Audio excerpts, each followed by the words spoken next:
台湾前进电线1月初5伫咧妇联会头前举办记者会，要讨不记东山。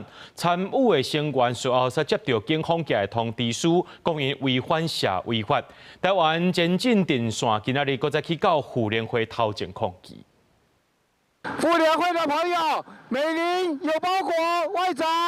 基进党时代力量顶顶组成的台湾前进电线大风潮伫咧妇联会头前表达不满，原因就是顶日1月初5，因伫咧妇联会头前举办讨回不羁东山守护历史真相的记者会。不过，迄阵抗议了后，因的成员所接到警察局的案件通知书，讲因违反社会特殊维护法。台湾前进电线批评社会特殊维护法无应该假做国家机器限制人民表达意见的工具。确实，我们有在妇联会的门前上面贴封条，违反了社会秩序维护法。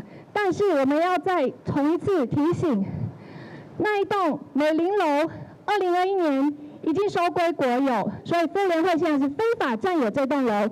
台湾前进电线20个来到妇联会头前，就是因为原本有国民党立委提案要修正东山条例，打算1月初2伫咧立法院会处理。不过传出讲，因为民众党有无同的看法，临时发动。台湾前进电线批评妇联会和救国团是政党的附带组织，不是普通的公益团体，认为不当东山应该受检讨，幸福全民。今天的国民党，今天的妇联会，即使是世代交替，仍然留着威权的脑袋，不肯认错，厚着脸皮要维护威权时代所赚来的特权的利益。他们要修法来否决，它是一个所谓的附属组织。